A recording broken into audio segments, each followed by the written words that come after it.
Assalamualaikum warahmatullahi wabarakatuh.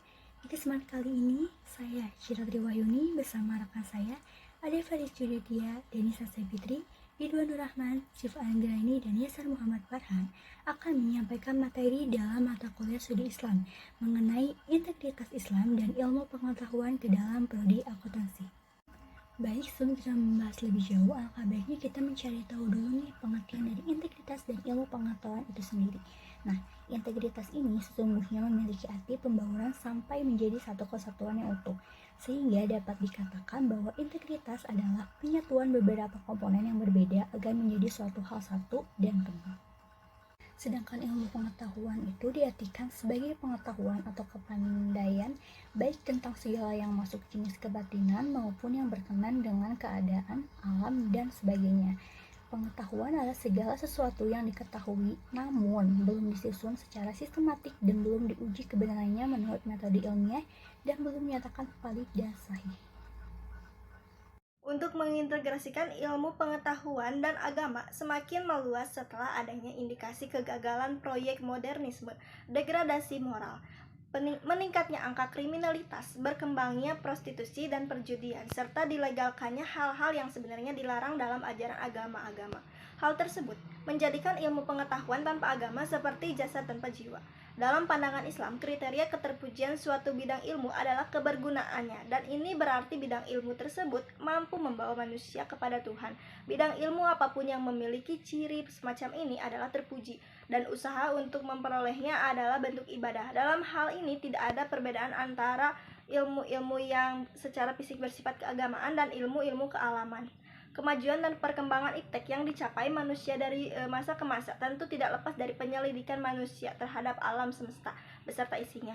Pasalnya, iptek menggali sumber pengetahuannya dari alam, dan Islam sebagai agama yang diturunkan Allah yang menyeru manusia untuk melakukan penyelidikan dan eksperimen tentang alam adalah menjadi faktor kemajuan itu. Untuk mengintegrasikan ilmu pengetahuan dan agama semakin meluas setelah adanya indikasi kegagalan proyek modernisme, degradasi moral, meningkatnya angka kriminalitas, berkembangnya prostitusi dan perjudian, serta dilegalkannya hal-hal yang sebenarnya dilarang dalam ajaran agama-agama. Hal tersebut menjadikan ilmu pengetahuan tanpa agama seperti jasad tanpa jiwa.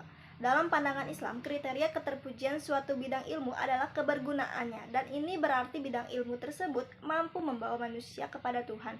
Bidang ilmu apapun yang memiliki ciri semacam ini adalah terpuji, dan usaha untuk memperolehnya adalah bentuk ibadah. Dalam hal ini tidak ada perbedaan antara ilmu-ilmu yang secara fisik bersifat keagamaan dan ilmu-ilmu kealaman.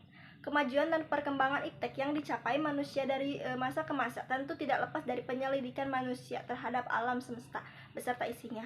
Pasalnya, iptek menggali sumber pengetahuannya dari alam, dan Islam sebagai agama yang diturunkan Allah yang menyeru manusia untuk melakukan penyelidikan dan eksperimen tentang alam adalah menjadi faktor kemajuan itu. Itu ada prinsip-prinsip akuntansi Islam. Yang pertama itu ada penghindaran riba, yang dimana penghindaran riba ini melarang pengambilan atau pembayaran bunga dalam transaksi keuangan.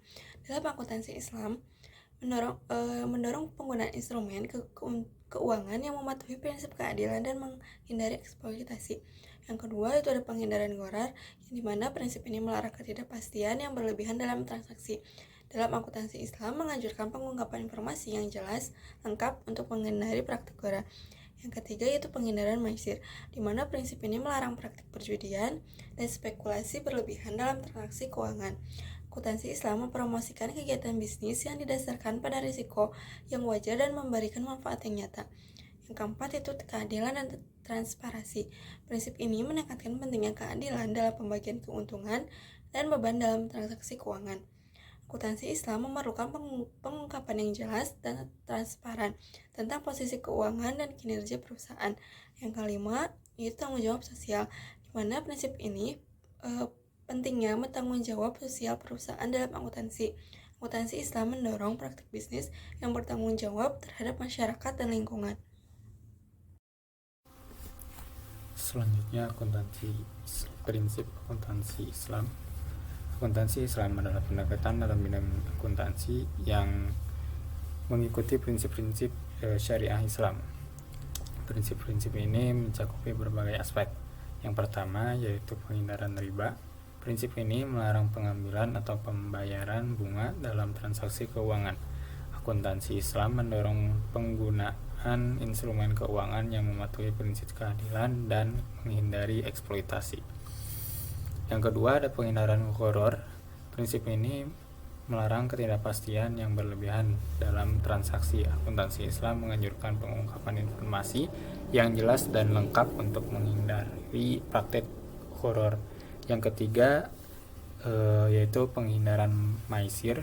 Prinsip ini melarang praktik perjudian dan spekulasi berlebihan dalam transaksi keuangan. Yang keempat ada keadilan dan transparansi. Prinsip ini menekankan kepentingan keadilan dalam pembagian keuntungan dan beban dalam transaksi keuangan. Yang kelima, tanggung jawab sosial. Prinsip ini menggarisbawahi pentingnya tanggung jawab sosial perusahaan dalam akuntansi. Akuntansi Islam mendorong praktik bisnis yang bertanggung jawab terhadap masyarakat dan lingkungan. Akuntansi Islami atau sering disebut dengan akuntansi syariah. Konsep akuntansi Islami atau sering disebut dengan akuntansi syariah adalah domain dari muamalah terkait dengan transaksi yang terjadi di antara hubungan manusia. Akuntansi syariah dalam Islam sebagai ajaran normatif agama sejak awal keberadaan Islam telah memberikan persuasi normatif bagi para pelakunya untuk melakukan pencatatan atas segala transaksi dengan benar atau adil.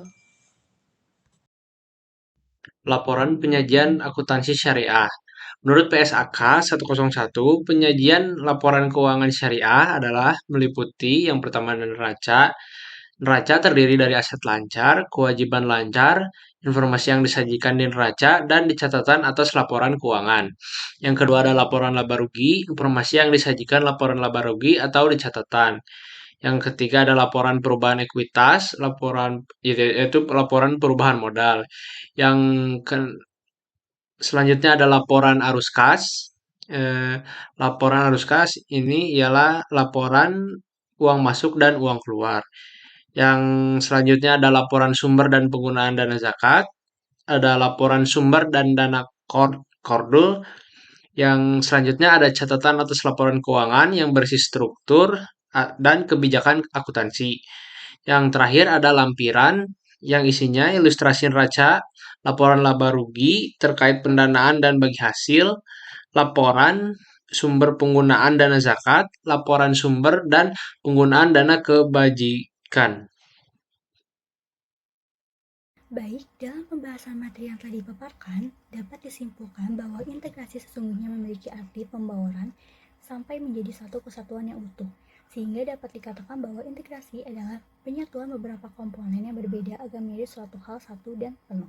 Al-Quran memerintahkan atau menganjurkan kepada manusia untuk memperhatikan dan mempelajari alam raya dalam rangka memperoleh manfaat dan kemudahan-kemudahan bagi kehidupannya, dan mengantarkan kepada kesadaran-kesadaran akan keesaan dan kemahakuasaan Allah SWT.